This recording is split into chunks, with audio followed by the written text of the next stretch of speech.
je m'apprête à vous faire découvrir ce que signifie être noir, riche et célèbre en Amérique. Si vous ne le saviez pas déjà, le fait d'atteindre le sommet d'une société donne généralement lieu à des rumeurs de transactions louches et de troc de sa propre âme.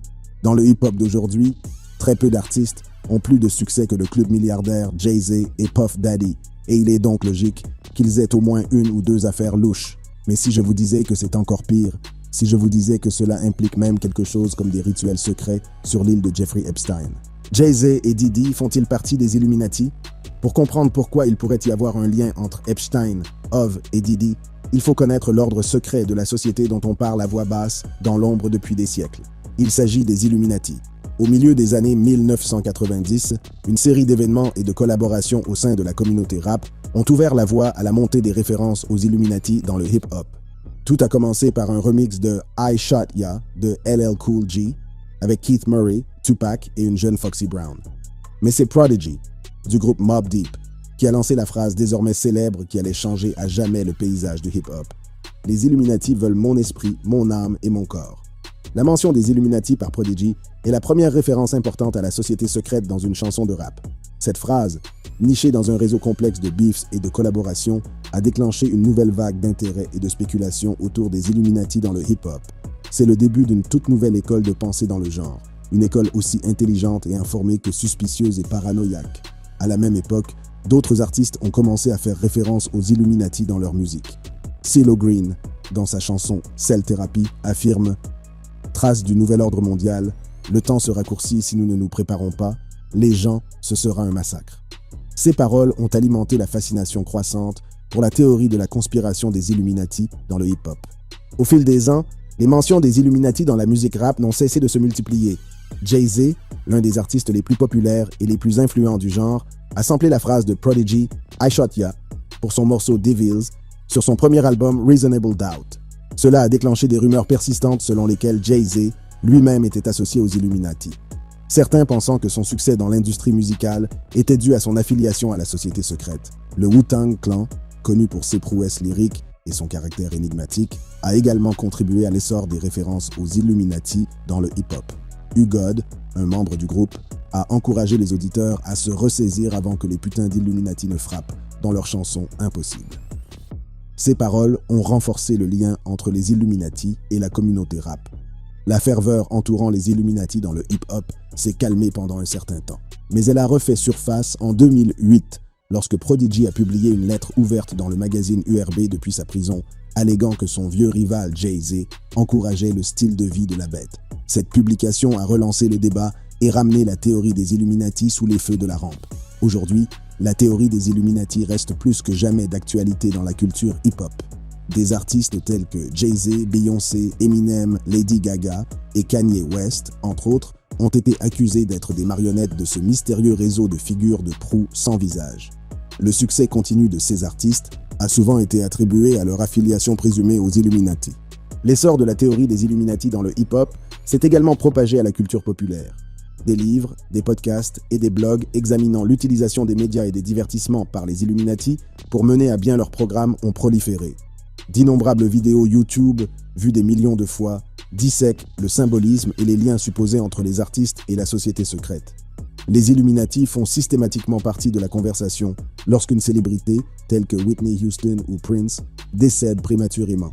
Pour comprendre le lien supposé entre les Illuminati et l'industrie musicale, il faut d'abord explorer les origines de la société secrète elle-même. Les Illuminati, également connus sous le nom d'Illuminati de Bavière ou d'Ordre des Illuminati, ont été fondés en 1776 par un professeur allemand nommé Adam Weishaupt. L'objectif de Weishaupt était de recruter des membres au sein des francs-maçons, une société secrète qui existe encore aujourd'hui afin de diffuser les idées des Lumières et de contester le pouvoir de l'Église catholique romaine sur la pensée philosophique et scientifique. Au cours de la décennie suivante, les Illuminati bavarois ont pris de l'ampleur, comptant environ 2500 membres. Cependant, en 1787, la société se dissout et semble tomber dans l'oubli. Malgré sa dissolution, des rumeurs sur l'existence des Illuminati ont persisté jusqu'au XXe siècle. Le regain d'intérêt pour la théorie des Illuminati remonte à un discours prononcé par le président George H.W. Bush en 1991. Dans ce discours, qui marquait la fin de la guerre froide, Bush a évoqué la formation d'un nouvel ordre mondial. Cette mention a suscité des spéculations selon lesquelles les Illuminati auraient été reconstitués ou ne seraient jamais partis, ce qui a entraîné un regain de fascination pour cette société secrète. Dans le monde du hip-hop, la théorie des Illuminati a pris de l'ampleur en raison de la méfiance historique à l'égard du gouvernement et de l'utilisation du symbolisme dans les vidéoclips et les pochettes d'albums. La communauté noire, en particulier, est depuis longtemps victime de conspirations et d'injustices de la part du gouvernement, ce qui a alimenté un sentiment de suspicion et de paranoïa. Le hip-hop, genre qui aborde souvent des questions sociales et politiques, est devenu une plateforme où les artistes ont pu exprimer leurs préoccupations et explorer les théories du complot. Les théoriciens du complot affirment que les Illuminati recrutent des musiciens comme marionnettes pour influencer les masses au moyen de messages cachés dans leurs œuvres. Ils pensent que l'industrie musicale est un outil utilisé par les Illuminati pour contrôler la société et façonner l'opinion publique. Le symbolisme associé aux Illuminati comme l'œil d'Horus, les pyramides et les cornes de diable est souvent cité comme preuve de l'influence de la société secrète sur l'industrie musicale. Cependant, il est important de noter que ces symboles peuvent également être interprétés comme des choix artistiques ou des coïncidences. Les artistes peuvent les utiliser pour leur valeur esthétique ou pour transmettre un message particulier sans rapport avec les Illuminati. Il est essentiel de distinguer les faits de la théorie et de la fiction lorsqu'on examine l'influence présumée des Illuminati sur l'industrie musicale. Malgré l'absence de preuves concrètes, la théorie des Illuminati continue de captiver l'imagination des artistes et des fans. Elle est devenue un sujet de discussion dans la culture populaire, avec d'innombrables livres, podcasts et blogs examinant l'utilisation présumée des médias et du divertissement par les Illuminati pour mener à bien leur programme. Sur YouTube, des vidéos vues des millions de fois dissèquent des clips musicaux et des photos de presse, à la recherche de messages cachés et de liens avec la société secrète.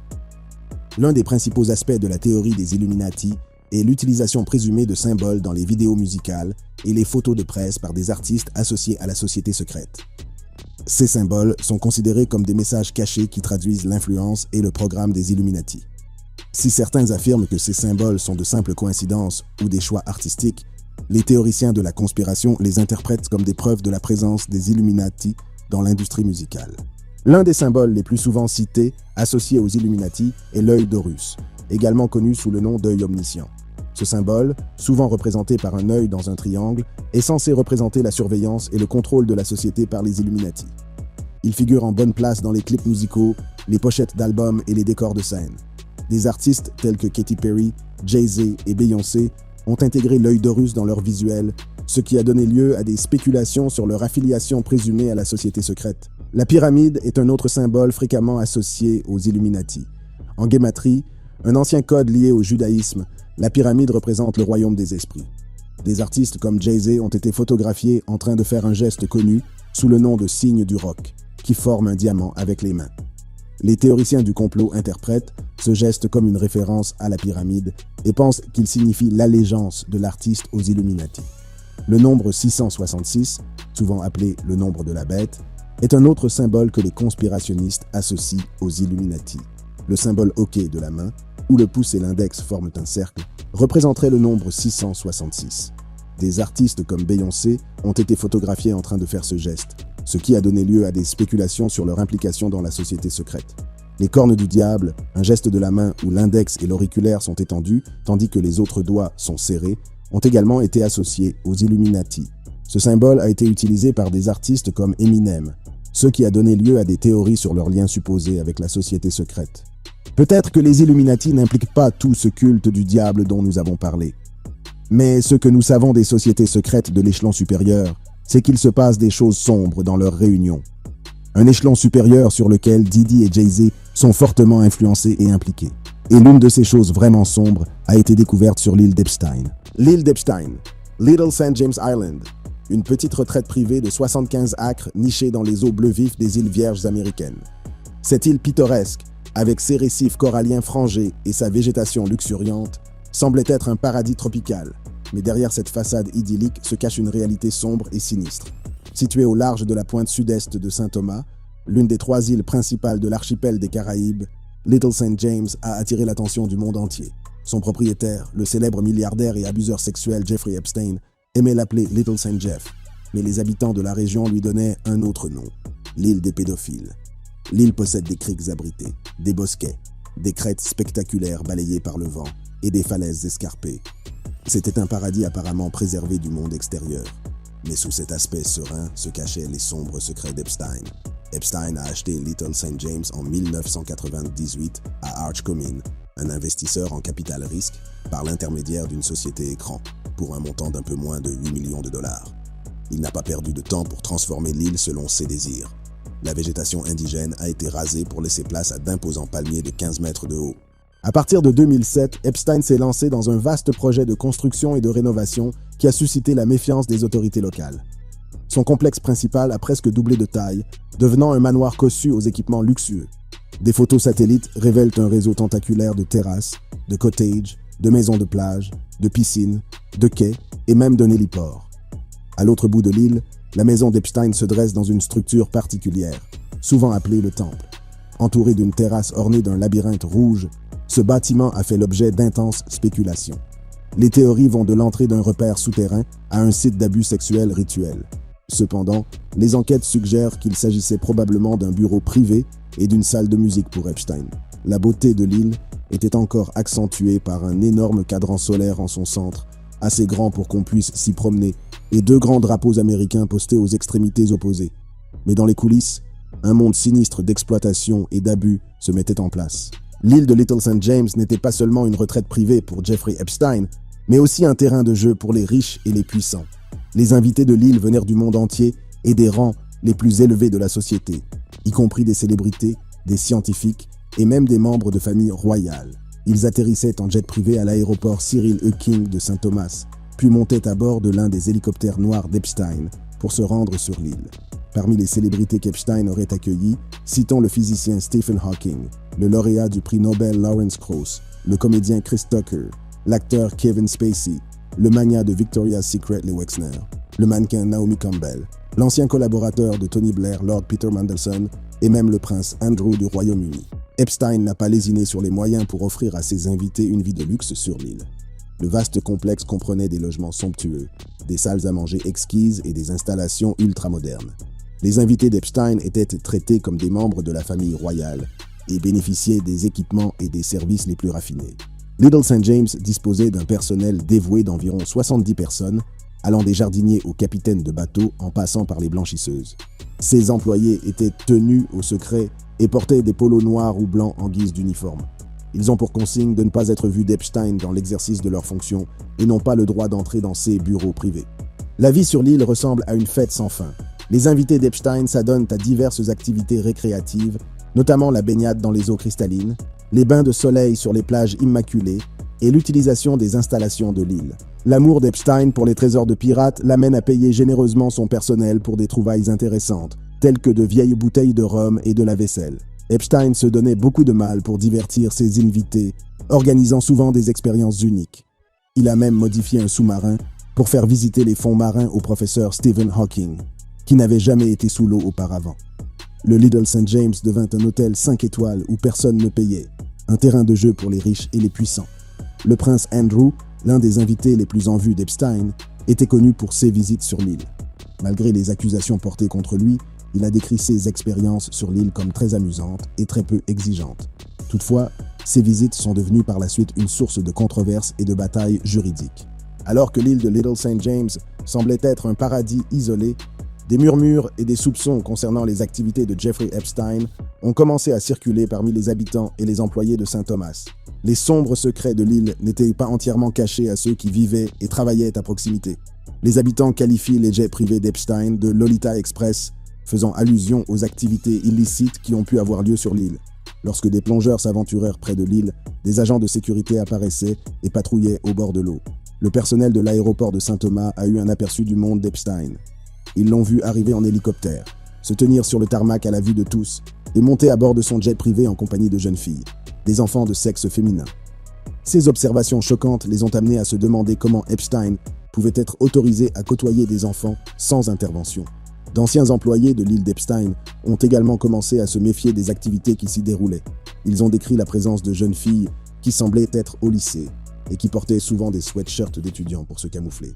Des inquiétudes ont été exprimées quant à leur âge et à la question de savoir si leur mère savait où elle se trouvait. Les membres du personnel d'Epstein n'étaient pas à l'abri de cette atmosphère troublante. Ils sont tenus de garder le secret et n'ont pas le droit d'entrer dans les bureaux privés d'Epstein.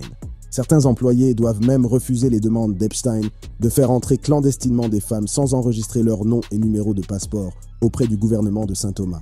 Les efforts d'Epstein pour maintenir le contrôle et le secret se sont étendus au-delà de l'île elle-même.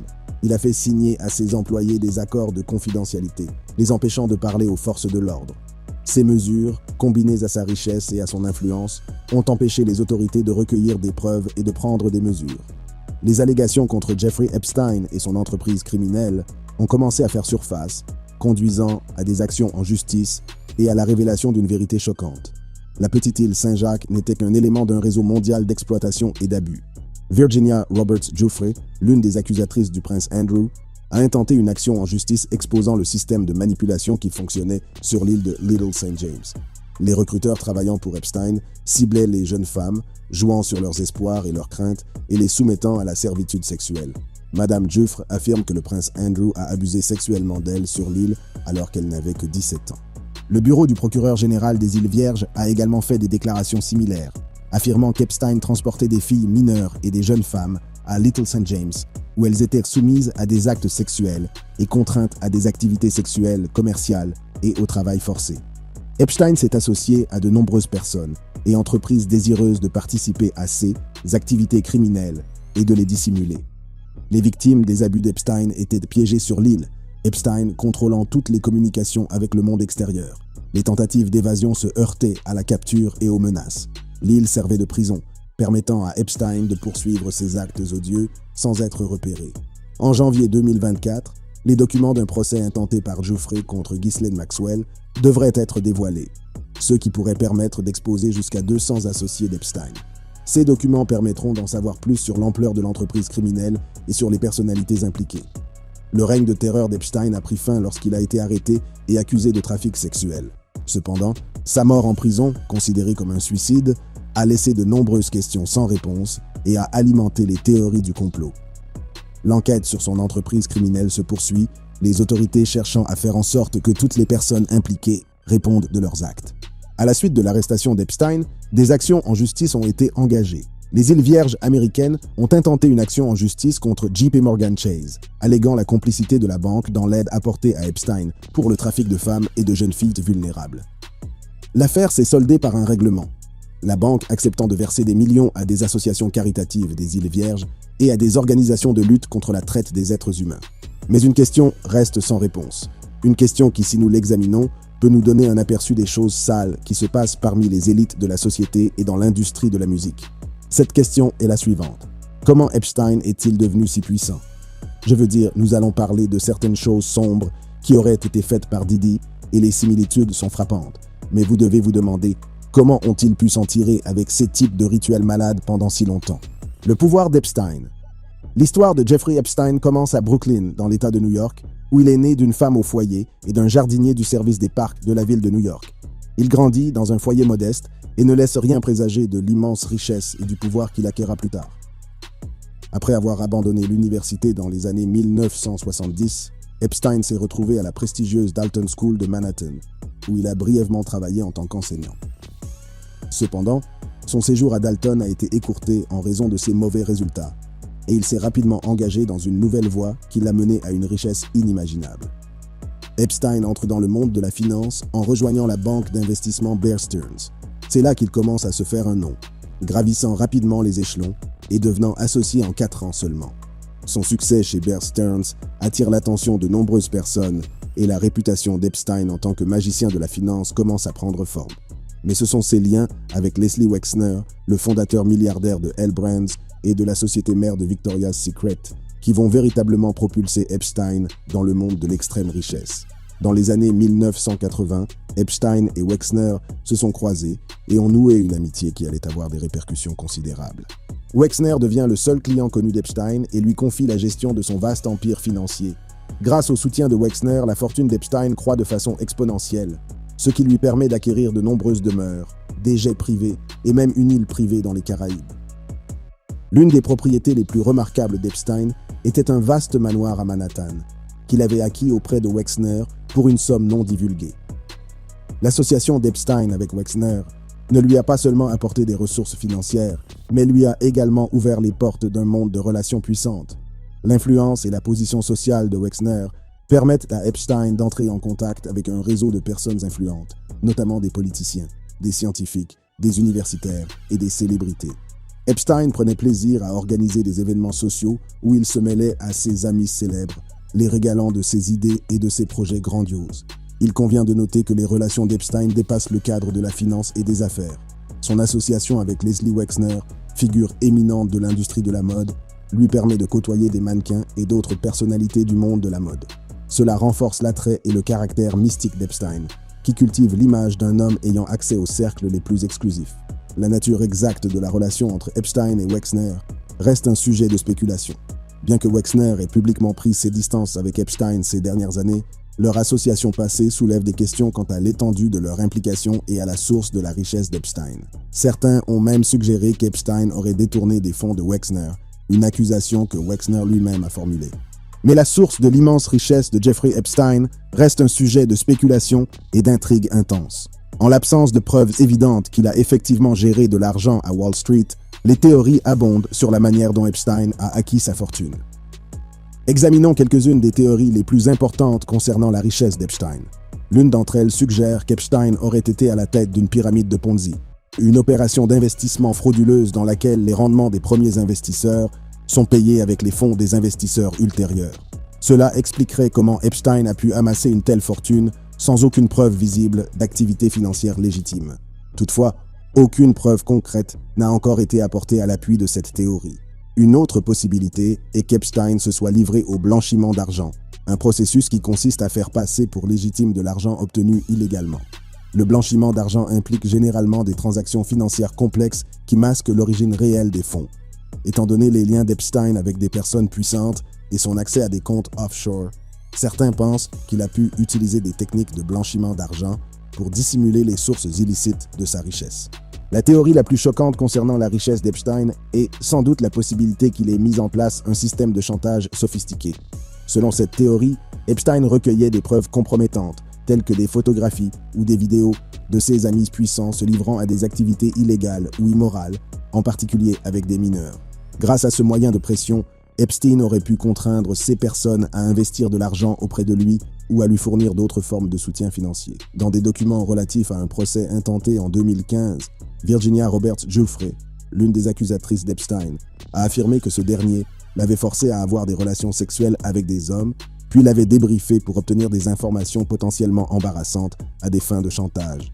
Bien que ces allégations soient troublantes, elles laissent entrevoir la possibilité que la véritable activité d'Epstein n'était pas la gestion financière, mais plutôt l'exploitation de ces puissantes relations. La mesure dans laquelle Epstein a pu utiliser le chantage comme moyen d'accumuler des richesses reste incertaine. Cependant, l'idée qu'il possédait des documents compromettants sur des personnes influentes ajoute une nouvelle couche de complexité à la saga Epstein. Elle soulève des questions sur les motivations qui sous-tendent ses relations avec des personnalités puissantes et sur la mesure dans laquelle il a pu protéger ses secrets. L'un des aspects les plus accablants de l'affaire Epstein est le fait qu'il ait pu éviter les conséquences graves de ses actes pendant une longue période. Malgré de graves allégations de trafic sexuel et d'exploitation de mineurs, Epstein a réussi à échapper à une peine de prison significative jusqu'à son arrestation en 2019. Examinons les circonstances qui ont permis à Epstein d'échapper à la justice pendant des années. En 2008, Epstein a fait l'objet d'une inculpation fédérale pour des crimes sexuels impliquant des mineurs. Cependant, au lieu d'être confronté à un long procès et à une éventuelle condamnation, Epstein a conclu un accord de plaidoyer controversé avec le bureau d'Alexander Acosta, qui était à l'époque le procureur des États-Unis à Miami. Cet accord de non-poursuite a permis à Epstein de ne purger que 13 mois dans une prison de comté, avec de généreux privilèges de libération conditionnelle qui lui ont permis de passer la plupart de ses journées en dehors de la prison. Les détails de la manière dont Epstein a obtenu cet accord clément font toujours l'objet d'un examen minutieux. Des enquêtes ont révélé que l'équipe juridique d'Epstein, qui comprenait le célèbre avocat Alan Dershowitz, a procédé à des vérifications approfondies des antécédents des témoins potentiels et même des procureurs eux-mêmes. Cette approche agressive pourrait avoir influencé la décision de ne pas mener l'affaire d'Epstein jusqu'au procès, car elle aurait pu révéler des informations préjudiciables sur les personnes impliquées. En outre, l'accord de plaidoyer d'Epstein fait référence à des informations non spécifiées fournies aux enquêteurs fédéraux. La nature de ces informations et leur impact sur le processus décisionnel ne sont pas clairs. Certains ont émis l'hypothèse qu'Epstein aurait pu fournir des informations précieuses aux forces de l'ordre ou aux services de renseignement, ce qui lui aurait permis d'obtenir un résultat plus favorable. Toutefois, aucune preuve concrète n'a encore été apportée à l'appui de ces affirmations.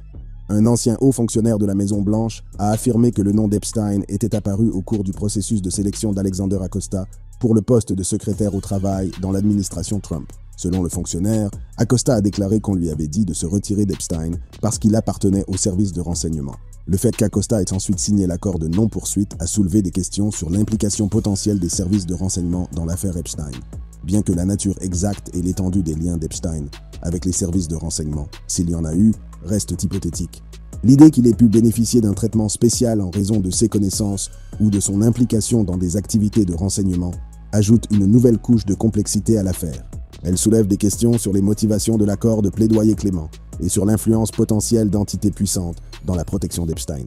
L'accord de non-poursuite et le rôle de l'équipe juridique d'Epstein ont fait l'objet d'un examen approfondi ces dernières années. L'enquête menée par la journaliste Julie K. Brown pour le Miami Herald a mis en lumière les circonstances douteuses entourant l'accord, ce qui a ravivé l'intérêt du public pour l'affaire Epstein. Ces révélations ont donné lieu à d'autres enquêtes et ont finalement conduit à l'arrestation d'Epstein pour de nouveaux chefs d'accusation en 2019. En fin de compte, ce qui ressort de toute la saga Epstein, c'est la façon dont Epstein a traité des personnes comme Virginia Roberts et les a peut-être utilisées pour le chantage tout en s'entourant de personnes ultra riches. Prêtez attention car tout cela ressemble beaucoup au rituel dont la rockstar Diddy a été accusée. Rituel secret. Diddy a fait l'objet d'un procès. La plainte allègue qu'en 2003, Combs et 2 autres personnes ont violé collectivement une jeune fille de 17 ans. La plaignante, identifiée comme Jane Doe, affirme qu'elle a été transportée du Michigan au studio d'enregistrement de Combs à New York à bord d'un jet privé.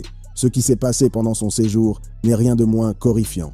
Selon l'action en justice, Jane Doe a été soumise à une épreuve cauchemardesque aux mains de Combs et de ses associés.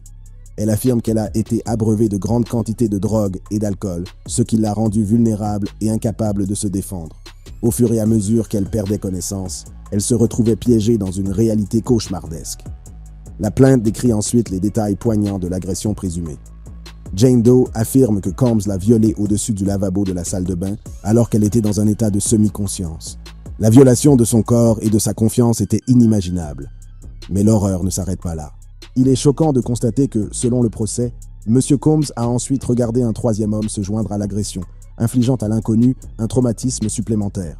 Les détails sont trop explicites pour être racontés ici, mais il suffit de dire que l'expérience a laissé une marque indélébile dans la vie de la jeune victime.